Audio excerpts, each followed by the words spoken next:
नमस्कार विद्यार्थी भाइ बहिनीहरू, म तपाईहरूमाझ आज तपाईहरूकै कक्षा 12 ऐच्छिक नेपालीको कथाखण्ड अन्तर्गत रहेको दोस्रो कथा बाडी कथा लिएर उपस्थित भएको छु।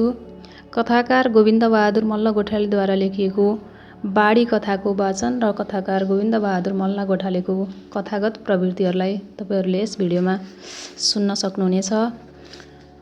कथाकार गोविन्दबहादुर मल्ल गोठालेका कथागत प्रवृत्तिहरू। गोविन्दबहादुर मल्ल गोठाले मनोवैज्ञानिक यथार्थवादी कथाकार हुन्। फ्रायड, एडलर र युङको मनोवैज्ञानिक प्रभाव ग्रहण गर्ने गोठालेले बाल मनोविज्ञान, यौन मनोविज्ञान र अपराध मनोविज्ञानको प्रयोग गरी कथा लेखेका छन् भने सामाजिक सांस्कृतिक पक्षलाई जीवन्त राख्दै व्यक्तिगत र सामूहिक चेतनालाई आधार बनाएर पात्रको मनोविश्लेषण गरेका छन्। उनका कथामा दलित, शोषित र पीडितका मनोदशा, यौनवाद र रतिरागात्मक विकृति, बाल तथा नारी जीवनका असामान्य मनस्थितिको उपस्थापन पाइन्छ।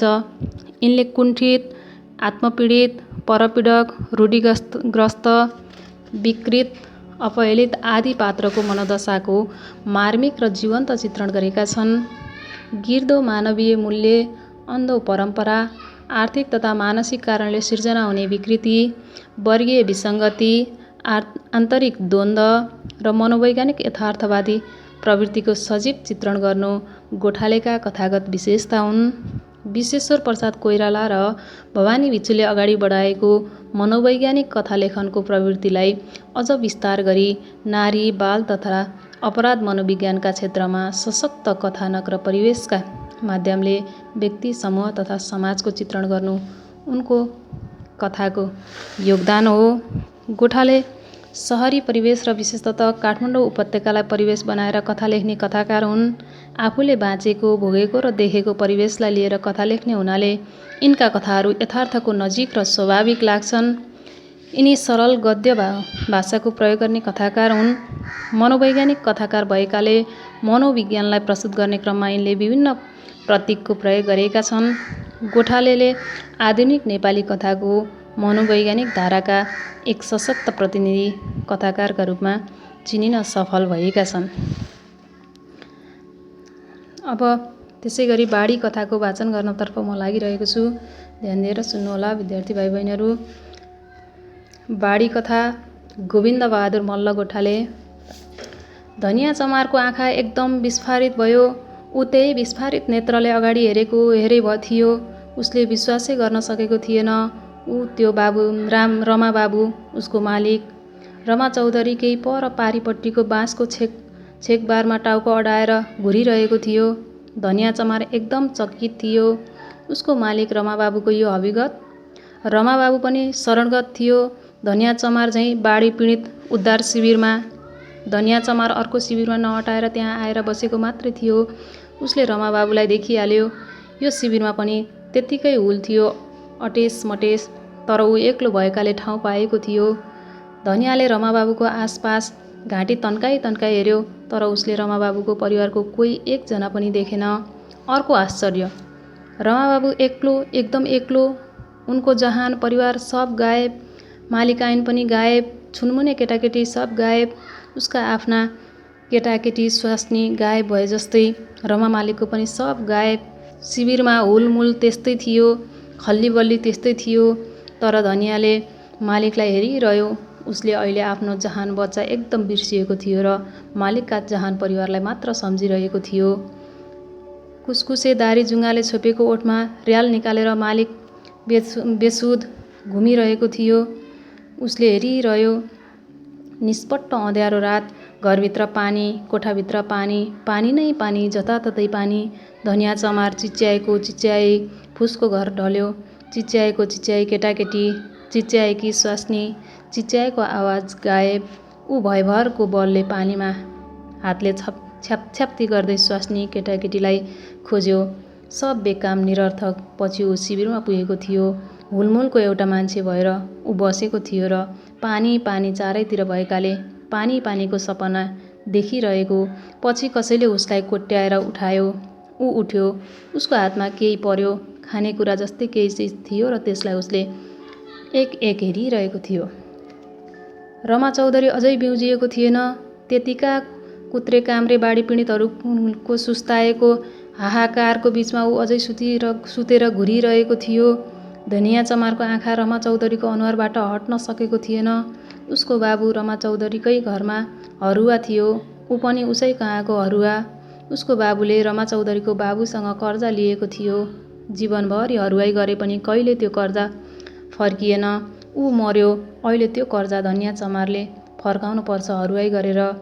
यसै बीचमा उसले पनि कर्जा लिएको छ रमा चौधरीसँग। कति लिएको छ त्यो हिसाब गर्न सक्दैन ऊ।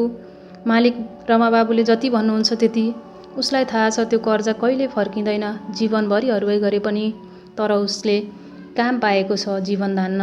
उसको स्वास्नी केटाकेटीले रमा मालिकको घरमा परिआएको काम गर्छन्, ज्याला पाउँछन् र कहिलेकाहीँ बचेकुचेको कुरा खान पाउँछन् भोको पेटमा।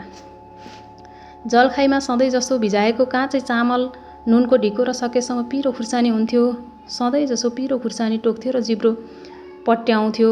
रमा मालिकको कति सम्पत्ति छ त्यो धनिया चमारलाई थाहा छैन। पहिले धेरै थियो भन्ने उसले सुनेको थियो। दाजुभाइ फाटीदारको फाँट भएपछि घट्दै गयो र भूमि सुधारपछि उसको भागमा 20 बिगाहा बाँकी छ। 10 बिगाहा जति मोही लागेको छ र बाँकी आफ्नै जोताइमा छ। त्यही जोताइमा धनिया चमार हल चलाउँछ। रमा मालिकको पक्की कोठा जस्तै घर छ। घरको सामुन्ने खलिहान छ। खलिहानसँगै 2टा बकारी छाती फर्काएर ठाडो छ। 2 जोर गोरु बदर छ। हलो जोतेर फर्केपछि गोठ बाहिर बाँधिएको हुन्छ। नादमा मनग्गे भुसा खाएपछि बाँधिएको बाँधियै भुइँमा बस्छन् र एक नाससँग उघ्राइरहेका हुन्छन्। 2-4 वटा गाई र बाछा छन्। एउटा ब्याएको भैँसी छ र सधैँ रातो आँखाले घुरेर हेरिरहेको हुन्छ। अहिले खोइ त्यो धनिया चमार झसङ्ग झस्क्यो र सजग भयो। खोइ रमा मालिकको त्यो घरद्वार, खेत खलिहान सबै बगाए पानीमा। सबै बगाए पानीले। त्यो गाई बस्तु, बदर, भैँसी सबै पानीमा हरायो। अचानक उसलाई उठेर चिच्याउन मन लाग्यो, यो होइन, होइन, हुनै सक्दैन। तर शिविरमा ऊ जस्तै यत्रतत्र फैलिएका मानिसका आँखाले भनिरहेको थियो, यो हो, यो हो। पल्लो गाउँको नथुनिया खतवेको आँखाले यही भन्छ। त्यो फेरि अर्को गाउँको रामपुरको मगनिया साहुको अनुहारले यही भन्छ, यो हो, यो हो। ती गाई गोरु भैँसीसँग धनिया चमारको सुख दुःख गाँसिएको छ। लष्ट भएर भुसा उघ्राएर आफू जस्तै अर्को जन्म हेरेर बसेको उसलाई लाग्छ। हो, अर्को पनि एउटा हरुवा छ ज्यालादारीमा। त्यो कामचोर कहिले आउँछ कहिले आउँदैन, मालिकले त्यसको भर गर्न सकेका छैन। खालि उसैको मात्रै भर गरेको छ। ती सबै गाईबस्तु उसैलाई पर्खेर बसेको जस्तो लाग्छ उसलाई। उसँगै मात्रै लहसिएको उसलाई लाग्छ। रमा मालिकको घरको अरूले कुटी काटेर खुवाएको धनिया चमारलाई चित्त बुझ्दैन थियो। ऊ मौका बेमौकामा पराल घाँस नादमा हालिहाल्थ्यो। गाईबस्तु सधैँ उसको अनुहार आशामुखी भएर हेरिरहेको उसलाई लाग्थ्यो। त्यसमध्ये एउटा बैल साह्रै बदमास चकचके। जति फोहोर फोहोर गाली गरे पनि सुनिरहन्थ्यो। जति गाली गरोस्, जति लट्ठीले ठोकोस्, बेपरवाह उफ्रिरहन्थ्यो। फेरि अर्को छ ठिटा हलो जोत्ता जोत्तै थचक्क बस्थ्यो। पछिल्तिर कन्डामा लट्ठीले घोचेर जति उठाउन खोजे पनि उठ्दैनथ्यो र जति मुड्की हिर्काए पनि उठ्दैनथ्यो। पटापट जति लट्ठी बजारे पनि उठ्दैनथ्यो। पछि धनिया चमार पनि थकित भएर त्यही बैलको जिउमा टाउको टेकाएर सुस्ताउँथ्यो र बैलले पनि टाउको फर्काएर उसलाई सुँघ्न खोज्थ्यो। खोइ ती सब कहाँ हराए, कहाँ हराए। रमा चौधरी रमा मालिकको आँखा पर्लक्क खोल्यो। आँखाले चारैतिर सबैलाई हेऱ्यो। धनिया चमारलाई पनि हेऱ्यो। त्यो आँखाले धनिया चमारलाई चिनेन। त्यो आँखाले त्यहाँ बसेका अरू कसैलाई पनि चिनेन। त्यो आँखा भावविहीन थियो। त्यो आँखाले सबैलाई बिर्सेको थियो। रमा मालिकको त्यो लथालिङ्ग मानसिक जमघटमा आँखा त्यसै परेको मात्रै थियो। त्यो आँखाले आफ्ना हराएका जहान बच्चा छोराछोरी कसैलाई खोजेन।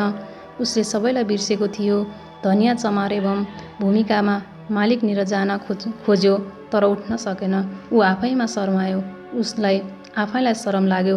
मालिकको यो अभिगत। शिविरमा खल्लीबल्ली मच्चियो र त्यो खल्लीबल्लीसँगै धनिया चमार सचेत भयो। लुगा बाँड्ने काम भएको थियो। उसको हातमा पनि एउटा पोको पर्यो। त्यो लुगाको पाकेट थियो। उसले हेऱ्यो। त्यसमा गन्जी छ, लुङ्गी छ र ओढ्ने पनि छ। अनायास धनियाँ चमार खिस्स हाँस्यो। उसले आफूले नयाँ लुगा कहिले किनेको थिएन। उसले कहिलेकाहीँ मालिकको जडौरी अहँगा मात्रै लगाएको छ। फगुवामा मालिकले किनिदिएको नयाँ छाहाते सेतो धोती लगाएको छ। अनायास धनियाँ चमारको आँखा रमा मालिकमा पर्यो। अर्को आश्चर्य, रमा मालिकले उसले लिए जस्तै त्यो पाकेट हात थापेर लियो र काखमा राख्यो। धनियाँ चमारले त्यस्तै विस्फारित नेत्रले हेरिरह्यो। दैवी प्रकोपको अघिल्तिर नतमस्तक शिविरमा मानिसको श्वास प्रश्वास समेत सुस्ताइरहेको थियो। एउटा मानिसको व्यथा अर्को मानिसको व्यथामा मिसिएर एकाकार भएको थियो। एउटाको भताभुङ्ग भएको घर अर्काको भताभुङ्ग भएको घरसँग मिसिएको थियो र मिसिएर सँगसँगै पानीमा बगेर गायब भएको थियो। शिविरमा कोही सुस्ताएका थिए, कोही बिउजिएका थिए र सबैलाई समेटेर शिविर सास फेरिरहेको थियो। धनियाँ चमार मानव त्यो शिविरको सासप्रति एकाग्र भएर मौन थियो। मौन त्यो शिविरको सासभित्र उसका आफ्ना स्वास्नी केटाकेटी सबै बिलाए, बेपत्ता भए। उसले आँखाले आँखा तानी तानी खोज्न पनि छाडिसकेको थियो। ऊ पनि शिविर जस्तै नतमस्तक छ। नियतिको अघिल्तिर मानव उसले यी सबै स्वीकारेको छ। शिविरका अरू मानिस झैँ ऊ पनि आँखा चिम्लेर बसिरह्यो। थाप थाप को आवाजसँगै उसको आँखा खुल्यो। अब खानेकुराको पालो आयो। खानेकुरा बाँड्ने काम भइरहेको थियो। मानव धेरै धेरै दिन भयो उसले केही नखाएको। उसलाई अचानक भोक लाग्यो। उसको पनि पालो आयो। हात थाप्ने प्लास्टिकको झोलामा खानेकुरा थियो। त्यसमा चिउरा थियो, बिस्कुट पनि थियो। उसले त्यो बिस्कुट कहिल्यै किनेर खाने आँट गर्न सकेको थिएन। उसको भोकाएको शिथिल शरीरभित्र एउटा अपूर्व सन्तुष्टि व्याप्त भएर खानेकुरा बाँड्ने मानिस सर्दै बढ्दै बाँड्दै गरिरहेको थियो। धनियाँ चमारको आँखाले फेरि पुलुक्क रमा मालिकलाई हेर्न पुग्यो। बाँड्ने मानिस रमा मालिकनिर पुगिसकेको थियो। रमा मालिकको आँखा जस्तो अघि थियो त्यस्तै थियो, केही नबुझिएको, केही नहेरेको। रमा मालिकले पनि हात थाप्यो। धनियाँ चमारले मालिकको हात थापेको हेरेको हेरे भयो। उसलाई अचानक रमा मालिकको घरको आँगनको झझल्को भयो। त्यस्तै अचानक मालिकाइनको हातबाट खानेकुरा थापेर लिएको झझल्को भयो। रमा मालिकले त्यो खानेकुरालाई जतनसँग लिएको उसले देख्यो। त्यो खानेकुरालाई त्यस्तै जतनसँग पोल्टामा राखेको पनि देख्यो। मालिकले खानेकुरालाई त्यसरी लिएको, त्यसरी राखेको। एकै उद्वेगमा धनियाँ चमारको पोल्टाबाट खानेकुराको झोला खस्यो। त्यही बेगमा पानीको छालले उसलाई छोप्यो। बाढी आयो, बाढी आयो, झुपडी भत्क्यो। उसको जिउको अन्तरकुन्तरमा पनि पानी नै पानी। ऊ रोयो। दुईटै घुँडाका बीचमा टाउको घुसाएर रोयो। उसले मालिकाइनलाई सम्झ्यो। उसले आफ्नी स्वास्नीलाई सम्झ्यो। मानव धेरै दिन भयो उसले कसैलाई बिर्सेको अहिले भर्खर सम्झ्यो र रोइरह्यो।